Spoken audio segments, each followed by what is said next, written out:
여러분 요즘 내부 고발자라는 말 잘 아시죠? 또 은연중에 또 정치의 세대가 바뀌면서 내부 고발자라는 단어가 좀 유행하는 것 같기도 합니다. 이 말은 조직 내부자로서 그 조직의 불법 행위나 비리를 그 내부 책임자나 또는 외부에 고발하는 사람을 말합니다. 이 시대에 팽배해져 가는 양심의 소리라고도 이야기하죠. 그런데 내부 고발자들도 그랬고, 얼마 전에 또 미투 사건으로 한국 사회가 굉장히 시끄러웠는데, 그 미투 사건도 그렇고 양심적 고발자들이 오히려 손가락질을 당하고 또 비판을 당하고, 양심적 내부 고발자들의 권익이 보호되지 못한 채 2차 피해에 그대로 노출되어져 있다는 거예요. 오히려 양심적으로 불법의 행위들을 고발하고 드러내고, 그리고 그것을 지적했을 때 오히려 잘못한 사람들이 아니라 문제를 제기한 사람들이 오히려 손가락질 당하고 비난을 당하는 이런 일들이 한국 사회에서 좀 일어나고 있습니다. 그렇게 권익이 오히려 보호되지 못한 채 2차 피해에 그대로 노출되어져 있습니다.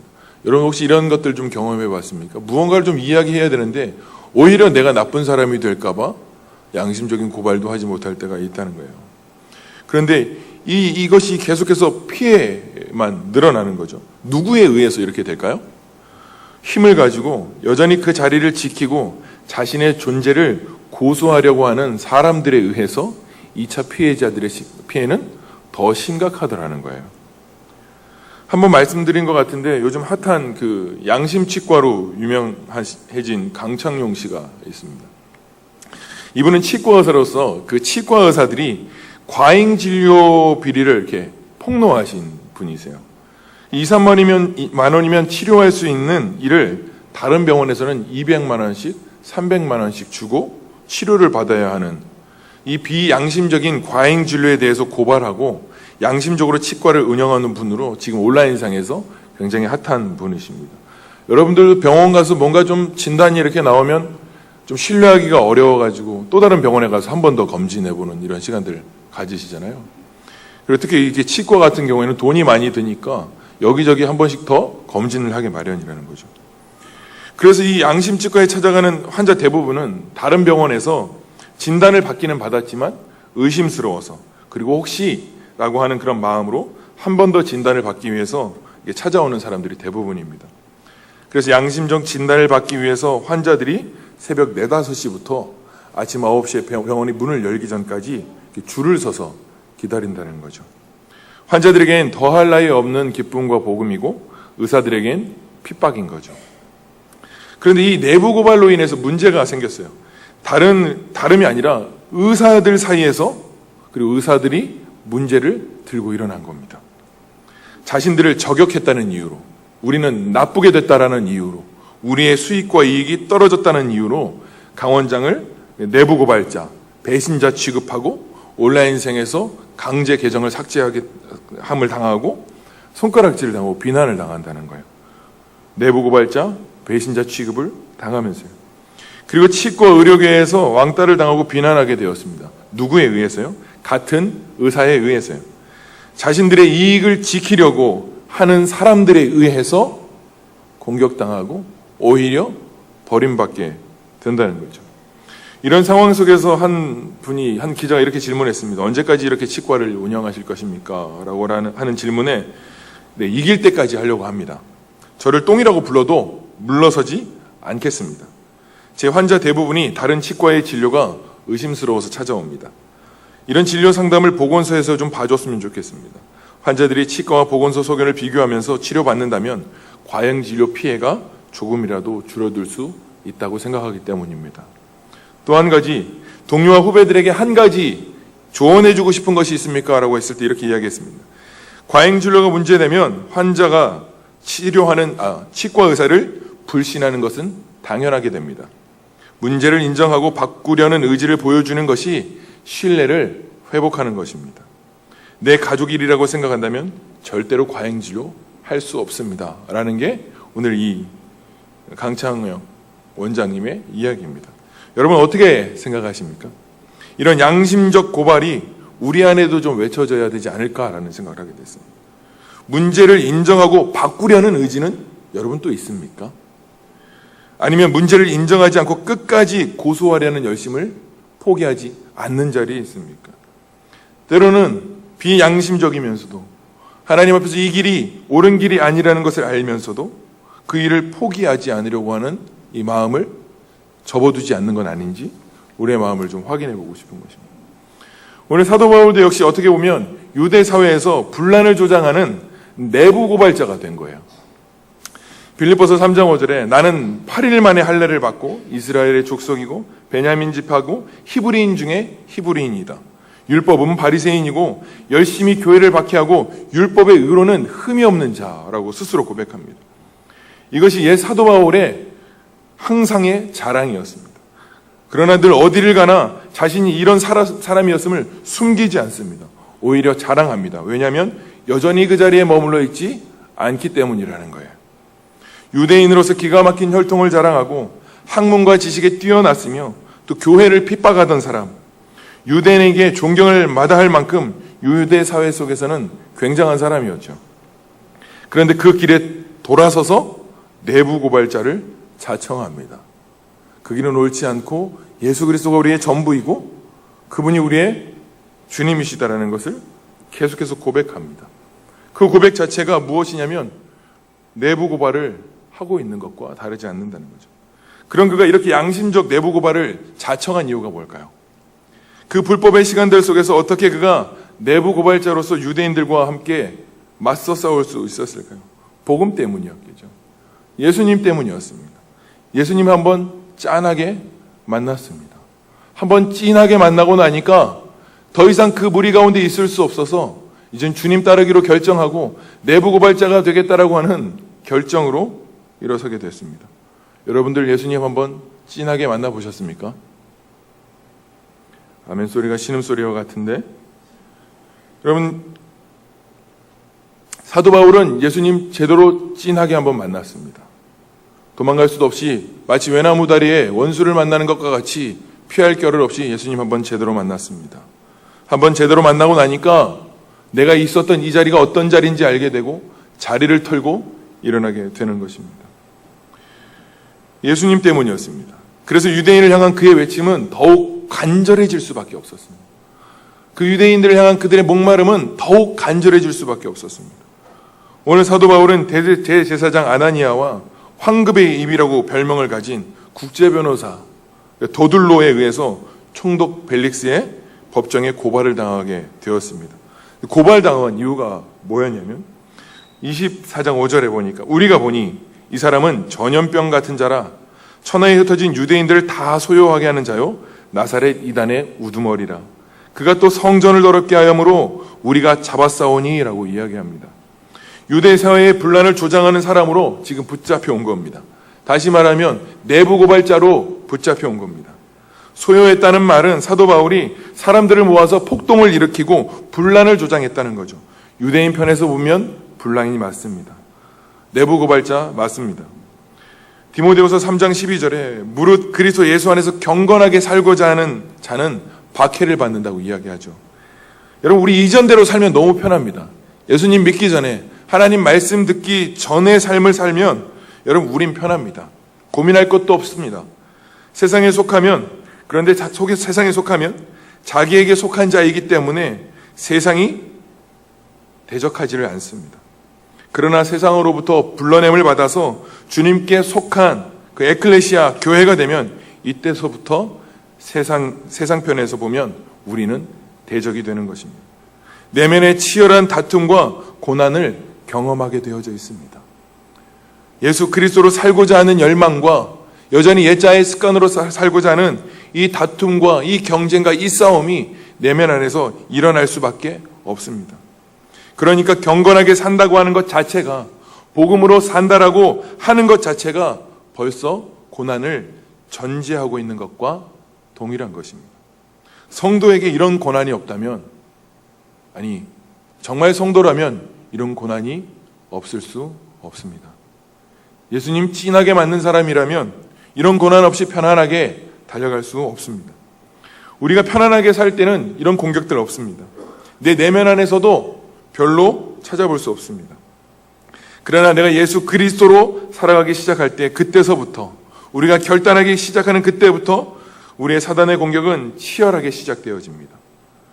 사실 그때부터 우리의 믿음은 시작되어지는 것입니다. 우리의 믿음은 평안할 때 보이지 않을 수 있습니다. 그러나 상황을 맞닥뜨릴 때 믿음이 그대로 드러납니다.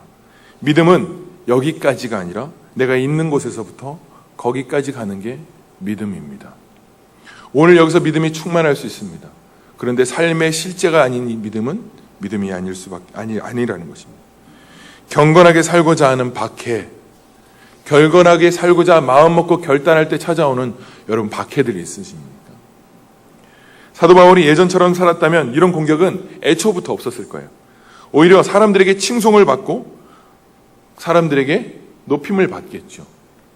그런데 그리스도로 살아가려고 하니까 예수님이 진하게 한번 만나고 예수 그리스도를 따라서 살고자 할 때 이런 공격들이 찾아오는 것입니다.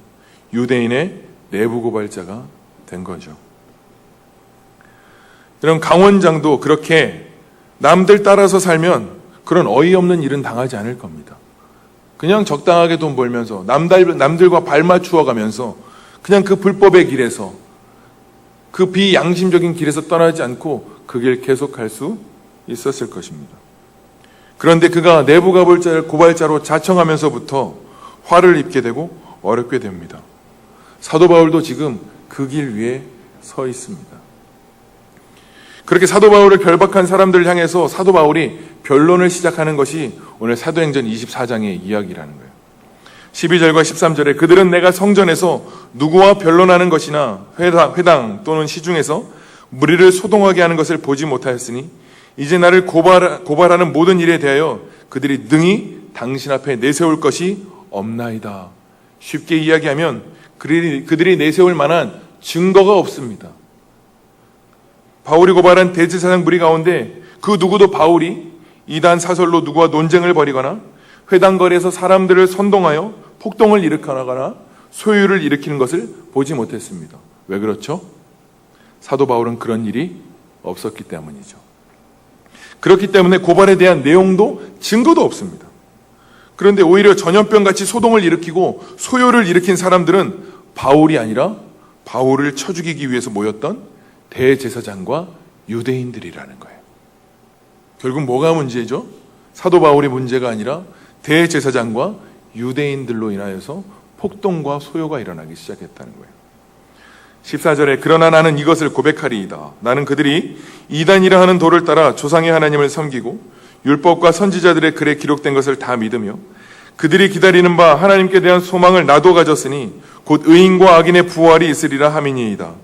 이것으로 말미암아 나도 하나님과 사람에 대하여 항상 양심에 거리낌이 없기를 힘쓰나이다. 이것이 사도 바울의 고백이었고 사도 바울의 양심이었습니다. 사도 바울이 한 것이라고는 소동을 일으키거나 폭동을 일으킨 것이 아니라 하나님의 말씀을 따라서 유대인들이 십자가에 못 박아 죽인 예수 그리스도의 도를 믿고 쫓았던 것뿐입니다. 그것이 진실이고 그게 제대로 된 길이라는 것을 찐하게 예수님 만나고 난 후부터 알게 되어졌습니다. 그래서 유대인의 길을 포기하고 예수 그리스도의 십자가의 도를 믿고 쫓는 그 일만 했을 뿐입니다. 그래서 사도 바울은 어디에서나 하나님과 사람에 대해 양심에 거리낌이 없는 삶을 살 수 있었던 것은 다른 이유가 아니었습니다. 바로 예수님 때문이었습니다. 그분의 십자가 때문이었습니다. 그분 때문에 스스로 내부 고발자가 되어지고 스스로 그곳에서 벗어나고 돌이켰다는 것입니다.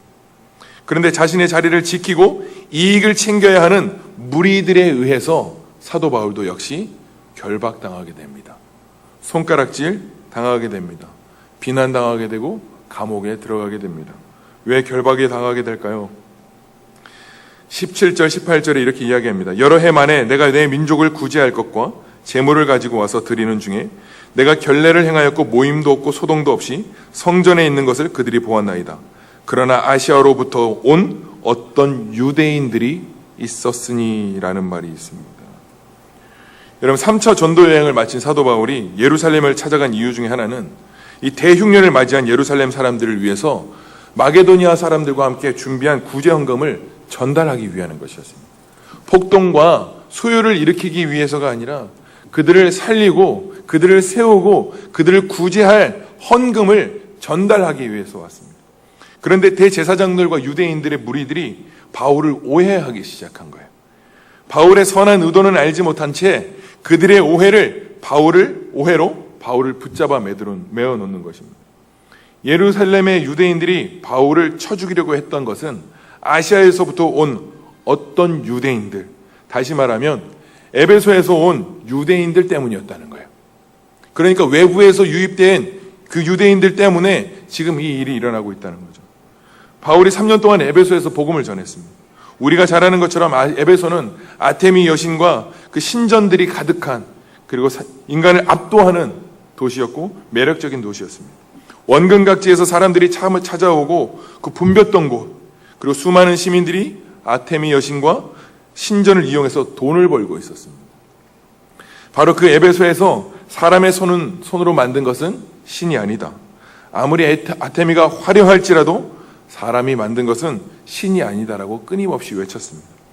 그런데 아테미와 신전들을 통해서 밥벌이를 해가고 있는 사람들, 그 에베소 시민들이 밥줄을 끊는 바울을 그냥 내버려 둘 수가 없었습니다. 지금 당장 내 밥벌이, 내 밥그릇을 빼앗아가는 사도 바울을 그냥 내버려 둘 수가 없었습니다. 오히려 무리를 지어서 사도 바울을 죽이려고 했죠. 바울 편에서는 복음을 전한 것뿐입니다. 복음을 전한 것뿐입니다. 그런데 그때 바울을 배교자로 여기고 유대인들도 그들과 합세해서 바울을 죽이려고 쫓아왔습니다. 왜 그렇죠? 왜 사도 바울을 죽이려고 했죠? 자신들의 자리와 이익을 지키기 위해서 바울을 죽이려고 하는 것입니다. 그 에베소 유대인들 가운데 오순절을 맞아서 예루살렘에 찾아온 유대인들이 있었죠. 그렇게 바울을 모함했고 어떻게 예루살렘의 유대인들을 선동했는지 오늘 읽지 않았지만 21장 27절, 28절, 29절에 이렇게 이야기합니다. 그 이래가 거의 참에 아시아로부터 온 유대인들이 성전에서 바울을 보고 모든 무리를 충동하여 그를 붙들고 외치되 이스라엘 사람들아 도우라. 이 사람은 각처에서 우리 백성과 율법과 이곳을 비방하여 모든 사람을 가르치는 그 자인데 또 헬라인을 데리고 성전에 들어가서 이 거룩한 곳을 더럽혔다 하니 이는 그들이 전에 에베소의 사람 드로비모가 바울과 함께 시내에 있음을 보고 바울이 그를 성전에 데리고 들어간 줄로 생각함이로라. 성전에 데리고 들어간 줄로 생각함이로라. 에베소에서 온 유대인들이 예루살렘에 방문했습니다. 예루살렘의 성전에 들어갔다가 모든 예식과 결례를 마치고 온 사도 바울을 보았죠. 그리고 사도 바울을 보자마자 결박하고 붙들고 사람들을 충동질하기 시작했습니다. 바울이 가는 곳마다 유대인과 율법과 성전을 거슬러 사람들을 그릇 가르칠 뿐만 아니라 심지어 이방인을 성전에 끌어들여서 거룩한 성전을 더럽혔다라고 하는 이유 때문이었습니다. 그런데 사실은 사도 바울은 에베소의 그 예루살렘 거리에서 드로비모를 성전 안으로 데려간 적이 없습니다. 그냥 그 길 위에서 잠깐 만났을 뿐이라고 성경은 이야기합니다. 그런데 이들은 미리 지레 짐작하게 되어서 충동질하기 시작했어요. 성전에 들어간 줄로 생각함이로라. 그러니까 다시 말하면 얘는 이럴 거야. 쟤는 저럴 거야. 내가 예측한 대로 쟤는 저렇게 갈 거야. 내가 예측한 대로 이렇게 일이 될 거야. 내가 생각한 대로 저 사람은 저렇게 될 거야. 라고 하는 확실한 규정, 짐작, 그리고 지레 짐작을 규정해 놓은 것입니다. 그것이 이들의 마음을 사로잡았습니다. 실상 사도 바울이 무언가 폭동을 일으키고 소동을 일으킨 게 아닙니다. 사도 바울이 그 이방인을 데리고 성전 안으로 들어간 것도 아닙니다. 그런데 이들은 성전에 데리고 들어간 줄로 생각함이로라. 이것이 에베소에 온 유대인들의 이야기였고 소문이었습니다. 그리고 그렇게 들어간 줄로 생각하며 사람들을 판단하고 소문으로 사람을 규정해버리는 순간들이 우리에게도 있다는 거죠. 그리고 어둡지 않은 나의 통밥으로 이래서 저런 거야, 저래서 저런 거야 라고 규정을 해버리는 것입니다. 이게 얼마나 위험한 정죄이고 판단인지 모릅니다. 정죄와 판단은 자기 의에서 출발되어지는 것이니까요. 십자가에서 우리에게 어떤 일을 이루어 놓으셨는지 이해하지 못하면 정죄와 판단을 버릴 수 없게 됩니다. 그렇게 믿어버리면 늘 위협적이 될 수밖에 없다는 거예요. 이 사람은 이래, 저 사람은 이렇게 될 거야. 그게 미래 지레 짐작이 되어지고 그 짐작에 내 믿음을 싣고 마치 그 일이 그렇게 될 것처럼 여기고 나니까 그 사람들의 태도도 달라지고 그 사람들의 마음의 결정도 달라지고 오히려 그 일이 일어나게 될까 봐 사도 바울을 결박하고 묶어놓게 되는 것입니다. 사도 바울은 변론합니다. 나는 이곳에 온 지 12일밖에 되지 않았다. 시간적으로도 가능하지 않고 물리적으로도 가능하지 않다. 나는 그런 소동과 폭동을 일으킬 만한 이유도 없고 그런 이유도 없다고 계속해서 반증합니다. 그런데 사람들은 미래에 짐작합니다. 우리의 두려움도 왜 오죠? 지레에 짐작하기 때문입니다. 이렇게 될 것이라고 거기에 믿음을 싣고 있기 때문인 것입니다. 그 두려움에 못 이겨서 내가 할 수 있는 모든 방법을 동원해서라도 그 두려움을 떨쳐내고자 애쓰고 수고합니다. 그 이유 때문에 사도 바울이 지금 잡혀온 겁니다. 그렇게 대제사장 아나니아가 진실을 묻어둔 채 국제변호사 더둘로를 앞세우면서 사도 바울 한 사람을 붙잡으려고 했다는 것입니다. 그런데 이 대제사장 아나니아가 묻어둔 진실, 왜 이렇게 미친 듯이 사도 바울을 끝까지 물어뜯어야 했을까? 왜 변호사 더둘로까지 앞세워서 사도 바울을 가로막아야 했을까? 설명드렸던 것처럼 아나니아의 입장에서 우려했던 일이 그대로 이루어질까 봐요. 그대로 이루어질까 봐. 여러분, 요세푸스의 역사가 주석에 보면요, 대제사장직, 이 시대의 대제사장직은 엄청난 부와 권력을 가진 아주 높은 자리라는 거죠. 로마가 당시 세계 많은 나라를 정복했는데 그 지혜로운 식민 정책이 무엇이었냐면 그 중요한 몇 개의 권한만 로마가 가지고 그들 가운데 그 권리를 갖게 해서 그 나라를 통치하고 다스려가게 만든다는 것이었습니다. 그러니까 그 자율에 맡겼지만 모든 것을 총괄할 수 있는 가장 핵심적인 노른자 지위가 어디였냐면 대제사장의 자리였다는 거죠. 실질적인 행정수반의 자리였죠. 그런데 이 역사가에 의하면 이 아나니아는 대제사장직을 탈취하기 위해서 전임 대제사장을 음모와 계략으로 빠뜨리고 그 자리를 찬탈했다고 합니다. 그렇게 전임자를 몰아내고 그 자리에서 온갖 부정축제를 감행했습니다. 그 부정축제 가운데 하나가 성직매매였습니다. 그것을 눈 감아주고 허용해주는 대가로 뇌물을 챙길 수 있었던 자리였고 그런 사람이었다고 요세푸스 역사가는 그렇게 이야기합니다. 더둘로 역시 어떤 사람이었습니까? 이중 언어를 사용할 수 있는 변호사였다고 이야기합니다. 그러니까 이 사람은 상황과 정황도 따져볼 계산도 없이 돈만 주면 얼마든지 돈의 가치를 따라서 무죄한 사람도 유죄한 사람으로 만들 수 있었던 사람이 더둘로라고 하는 사람입니다.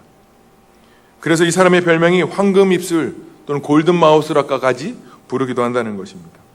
목적들이 전부 자신의 부를 추구하는 데 있고 자신의 자리를 지키려고 하는 데 있고 그 목적들이 전부 하나님이 아니라 자신들에게 있는 것입니다.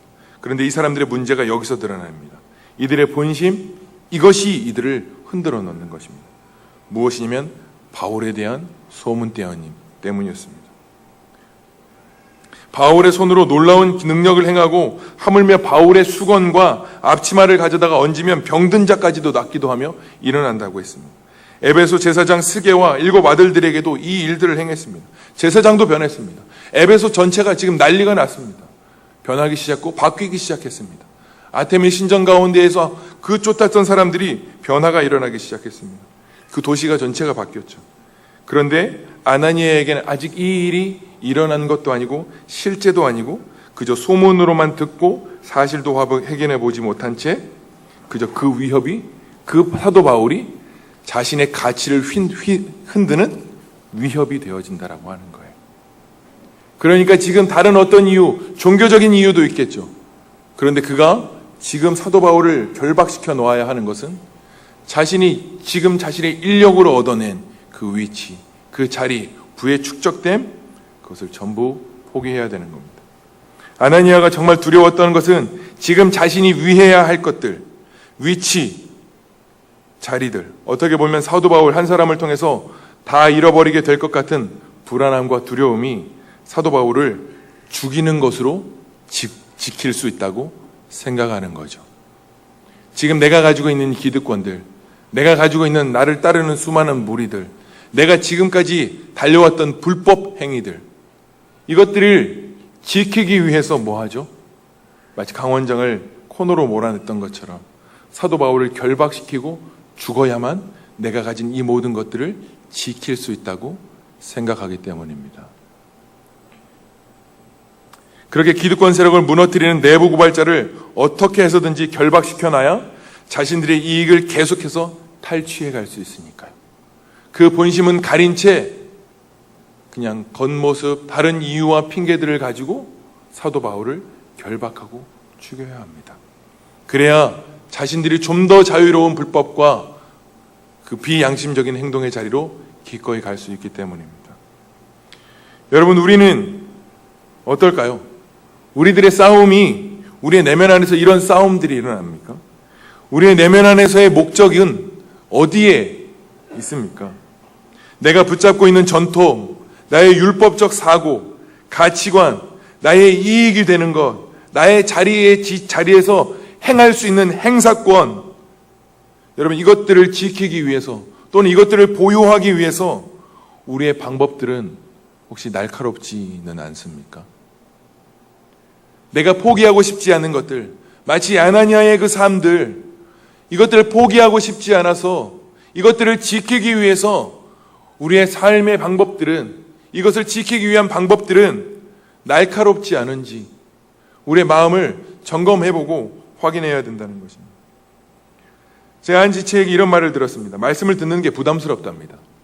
복음을 듣는 것이 괴롭다는 것입니다. 앉아있는 게 부담스럽답니다. 그래서 저도 회개했습니다. 나 때문에 괴로워하는구나. 그래서 한동안 교회 오기도 싫고 하나님 향해서 항상 따졌답니다. 하나님의 음성을 듣기 싫어서 귀를 막았다는 거죠. 그런데 그런 시간이 한참 지나고 나서 그랬던 이유가 결국엔 그거 내려놔야 할까봐, 내려놓아야 할 그것 주님이 계속 말씀하시니까, 내가 붙잡고 있는 그것 하나님 말씀을 통해서 내게 가르쳐 주시니까 그거 절대 포기하고 싶지 않다는 것입니다. 붙들고 있는 그것 자꾸 건드리니까 부담스럽고 괴롭습니다. 또 한 친구는 대화를 하는 중에 아직 제자훈련을 시작도 안 했는데 두렵다는 겁니다. 제자훈련이 두렵답니다. 왜 두려운지 물어봤습니다. 자신도 잘 알고 있답니다. 내 안에 숨겨놓은 것 털리게 되고, 내가 지금까지 지켜왔던 것 허물어지게 될 것 같고, 나는 분명히 안다는 거죠. 주님이 그거 건드리실 것 자기도 너무 잘 안다는 거죠. 그런데 주님이 그 시간을 통해서 그거 건드리실까 봐 두려워서 나는 그 길 못 가겠다고 이야기하는 것입니다. 여러분들의 삶은 어떠십니까? 주님이 내가 이거 건드리실 거 뻔히 알면서도 이 길로 가면 정말 비양심적인 건데, 이 길로 가면 주님이 원하시는 길 아닐 텐데, 이 길로 가면 안 될 텐데, 모두가 다 같이 아나니아처럼 살려고 하는 그때 내가 내 것을 지키기 위해서 돈을 주고 더둘러를 사서 모든 것을 맡기고 위임하고 제시하고 방법을 쓰는 우리의 방법들 속에서 여러분 혹시 그런 부담감이 있으십니까? 주님이 내 안에 기도도 하지 않았는데 찾아오는 부담감, 아직 주님과 깊이 대화하지도 않았는데 내 안에 버려야 할 찌꺼기들, 여러분 혹시 이거 붙들고 이거 놓고 싶지 않아서 하나님의 진리를 거부하고 하나님의 말씀 앞에 서는 것을 두려워하고 다른 방법들, 그 문제를 극복하기 위해서 더둘로를 사용하는 우리들 아닐까요? 여러분 어떻게 생각하시죠? 저도 제 안에 포기되어지지 않는 마음들이 몇 가지 있습니다. 그런데 누가 건드리면 죽을 것 같습니다. 대번에 분노가 일어나고 화가 일어납니다. 그때는 반드시 내 안에 내가 놓지 않고 싶지 않은 그 어떤 것들, 내가 붙잡고 있었던 그것들 꽉 붙들고 있었다는 거예요. 그런데 아주 휘황찬란한 언어와 말과 합리적인 것으로 그렇지 않다라는 것을 피력하고 바꾸어 간다는 거예요. 죄에 대해서 주님 말씀하실 때, 또는 내가 사랑해서 붙들고 있는 그것들 주님 내려놓게 될까 봐 또는 두려워서 괴로워서 마주하지 않으려는 우리의 본심, 여러분 혹시 알고 계십니까? 여러분, 내 안에 이거 정말 내려놔지지 않고 내려놔야 하지만 놓지 못하겠는 그 마음들, 그 본심, 내가 주님을 위해서 일한다고 말하면서도, 내가 하나님을 향해서 달려간다고 말하면서도 내 안의 본심은 여전히 하나님이 아니라 나의 이익을 지키고 나의 유익을 만들고 내 자리를 지키고 내 자리에서 행할 수 있는, 행사할 수 있는 권리를 행사하는 이것 지키기 위한 우리의 내면 본심들, 여러분 혹시 발견하고 계십니까? 이해가 안 되시나요? 혹시? 이런 마음들이 우리 안에서 발견되어져야 합니다. 자신들이 붙들고 있는 것을 결코 들키지 않고 끝까지 붙잡고 가기 위해서는 끝없는 사도 바울을 결박하고 붙잡아 놓게 마련입니다. 여러분, 우리가 아나니아의 삶을 포기하고 싶지 않아서, 내 목적을 포기하고 싶지 않아서 더들로라고 하는 세상의 지식과 이론과 합리적인 것들을 앞세우고 사람들을 선동하고 사람들을 모아서 결국엔 내가 옳다는 것을 주장시키려고 하고 내 아나니아의 본심을 숨긴 채 다른 수만 가지의 방법들, 그것들을 제시해서 공격하는 것, 우리 이제 멈춰야 합니다. 우리 아이 나엘이가 있습니다. 6살인데 41살 아버지와 매일 전쟁 같은 싸움을 합니다. 어제도 싸우고 왔습니다. 안 씻는다는 겁니다. 씻으라고 얘기하면 안 씻는답니다. 씻지 말라고 이야기하면 그때 씻는답니다. 미칠 것 같습니다. 하라면 안 하고 하지 말라 그러면 하고 죽을 것 같습니다. 저도 어떻게 해야 될지 모르겠어요. 그런데 제가 쓰는 방법은 그 아이 앞에 골리앗으로 서는 겁니다. 그냥 아이한테 화낼 일도 아닙니다. 씻기 싫으면 안 씻으면 되고 씻고 싶으면 씻으면 되고 더럽게 살고 싶으면 더럽게 살면 되는데 아비의 노파심과 걱정과 두려움이 그 아이를 자꾸 몰아가는 겁니다. 그리고 내 말을 듣지 않는다는, 사실은 내 본심은 그 아이를 향한 걱정도 있겠죠. 근데 내 말에 따라주지 않는다는 것 때문에 견딜 수 없는 마음이 숨어 있는 거예요. 그러니까 내 말에 굴복시키기 위해서 제가 할 수 있는 옛자의 습관은 골리앗 같은 아빠로 변신하는 겁니다. 물어뜯어야 되고 혼내야 되고 매를 들어야 하고 소리를 질러야 하고. 여러분, 골리앗 앞에 서 있는 이 아이가 얼마나 두려웠을까요? 내 안의 본심은 내 말을 따라주지 않는다는 것, 내가 한 번 얘기했는데 들어주지 않는다는 거예요. 내가 한 번 부드럽게 얘기했는데 들어주지 않는다는 이것에 분노해서 내 말을 따라주지 않는다는 것, 내 의에 따라와 주지 않는 것에 대하여서 아나니아와 같은 본심이 숨겨져 있는 거예요. 이것으로 이 아이가 제 마음을 알았다면 얼마나 비참할까요? 얼마나 괴로울까요? 여러분, 우리가 우리의 본심을 정확하게 살펴봐야 내가 무엇을 내려놓을지, 어디로 가야 할지, 어디로 달려가야 할지를 분명하게 붙잡을 수 있습니다. 우린 너무 아나니아의 삶을 포기하지 않으려고 합니다. 내 목적을 포기하고 하고 싶지 않고 더들로라고 하는 세상의 지식과 이론적인 것들 포기하지 않으려고 합니다. 그것이 비합리적이고 진리에서 떠난 일임에도 불구하고 돌아서지 않으려고 하는 우리의 죄의 본성들이 서 있습니다. 그때 우리 뭐 해야 합니까? 예수님을 정말 짠하게 한번 만난 사람이라면 우리 이제 그 길에서, 남들 다 가는 그 길에서 내부 고발자로 돌이켜서서 외쳐야 합니다. 그 길 가는 것 아니라고 얘기해 줘야 됩니다. 내 영혼에게 선포할 수 있어야 합니다. 병 낫기를 간구하는 기도의 외침으로 내 영혼에 대하여서 외칠 수 있는 믿음이 돼야 됩니다. 내 기도로 병을 고칠 수 있고 귀신을 쫓을 수 있다면 내 믿음으로 내 삶도 바꿀 수 있어야 합니다. 이런 사도 바울은 변증합니다. 바울이 밝힌 이 진실 앞에 모두가 침묵할 수밖에 없었습니다. 왜냐하면 그것은 진실이었고 사실이 아니었습니다. 그러나 총독도 대제사장들도 유대인들도 그들을 보내주지 않습니다. 진실이 밝혀졌고 완벽한 진실이 규명되어졌습니다. 그런데 사도 바울이 밝힌 진실이 드러나기는 했지만 그 진실을 수용하지는 않는다는 거예요. 끝까지 그를 어느 정도의 자유는 주지만 그들을 놓지 않고 계속해서 붙잡아갑니다. 오늘 24장까지 올 때까지 사도 바울은 3번이나 감옥에 갇혀 있었고 대제사장들에 의해서 투옥되어져 있었습니다. 사실이 계속해서 드러남에도 불구하고 그들을 놓지 않습니다. 진실이 드러나도 그 진실을 묵살한 채 그 진실을 수용하지 않습니다. 여러분, 우리는 살아계신 하나님의 말씀, 살아계신 예수 그리스도, 그분은 우리 안에 실제로 진실로 드러났습니다. 맞습니까? 그것을 우리 수용하고 있습니다. 그것이 진실로 드러났것, 여러분, 진리라고 하는 것, 달리 변하지 않는 살아계신 하나님의 말씀이라고 여기고 믿는 이 진리가 실제일 때, 이것이 진실로만 끝나는 것이 아니라, 그냥 진실로 묻어두는 것이 아니라, 이 진실을 내 안에 수용하기 시작할 때 우리의 삶은 달라지게 되어지는 거죠.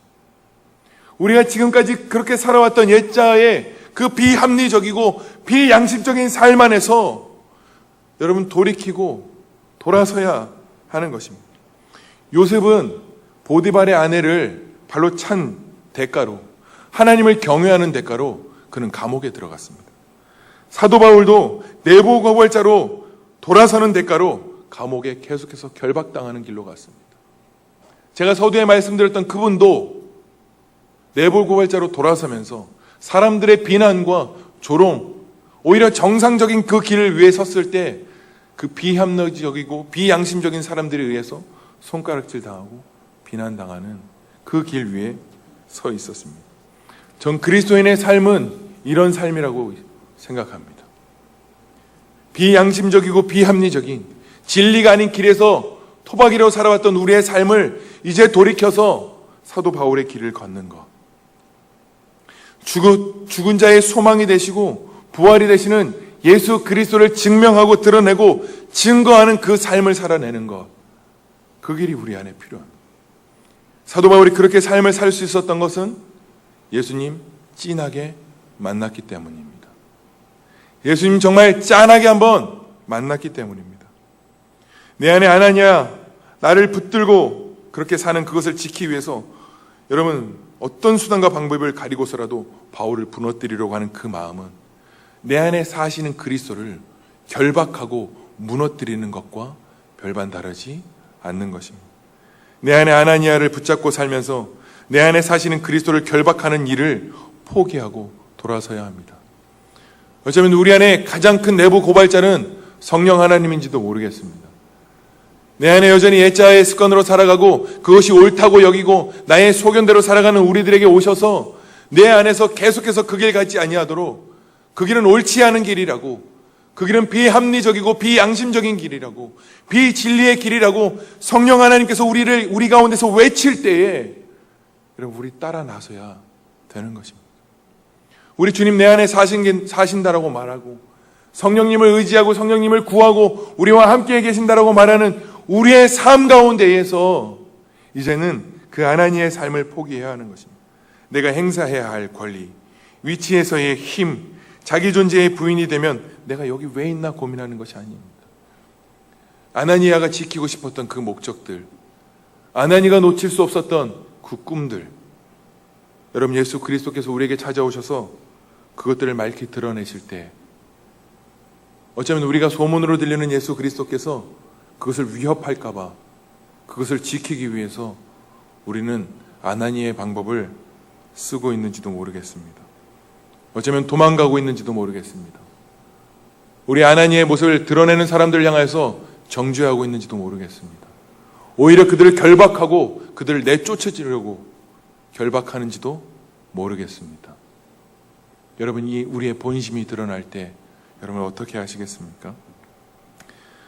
여러분, 우리의 내부 고발자신 주님이 나의 본심을 폭로시키고 본질을 발견케 하실 때 결단해야 됩니다. 세상에 조롱이 있고 바바 같아 보이는 길이라고 할지라도 끝까지 그리스도 죽은 자의 소망이 되시고 부활이 되시는 예수 그리스도를 생명으로 받아 그 길 계속 걸어갈 수 있어야 합니다.